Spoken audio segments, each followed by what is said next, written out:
ডাকসু যে নির্বাচন হয়েছে সেখানে বাম রামের নিপাত হয়েছে এবং ভারতপন্থীরা সেখান চিরতরে কবর হয়ে গেছে। আমরা মনে করি যে বাংলাদেশের যারা আছি আমরা, আমাদের ইসলামের উত্থান হয়েছে।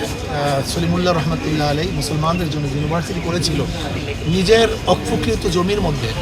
সেই দীর্ঘদিন পর্যন্ত যেখানে আমরা কোর্ট হাসা ছিলাম, মুসলমানদেরকে যেখানে ঠিকমতো চলতে দেওয়া হয়নি, মুসলমানরা বুক খুলে হাঁটতে পারেনি, আমি মনে করি সেখানে বাম রামদের কবর হয়েছে, ইসলাম পক্ষে বিশ্বাস জাগ্রত হয়েছে। যেই ডাকসু যারা গোটা বাংলাদেশ পরিচালনা করবে তারাই তো একসময় এদেশের প্রফেসর হবে করবে। সেখানে আমাদের আর ভালো না, যেরকম ত্রুটিযুক্ত নির্বাচনের কথা বলছে সেরকম ত্রুটি হয়নি। বাংলাদেশের শক্তিশালী থার্মিক স্টিল বা ফেমাস স্টিল লিমিটেড।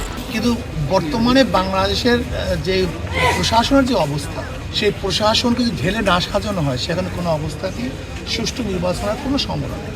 এখন যে প্রশাসনের অবস্থা, এই প্রশাসন কোনো অবস্থাতে সুষ্ঠু নির্বাচন দিতে পারে না। কিন্তু প্রশাসনের যে অবস্থা যদি সংস্কার না করা হয় এবং প্রশাসনকে ঢেলে সাজানো না হয় তাহলে সম্ভব হলেও বিতর্কিত নির্বাচন হবে, প্রশ্নবিদ্ধ নির্বাচন হবে।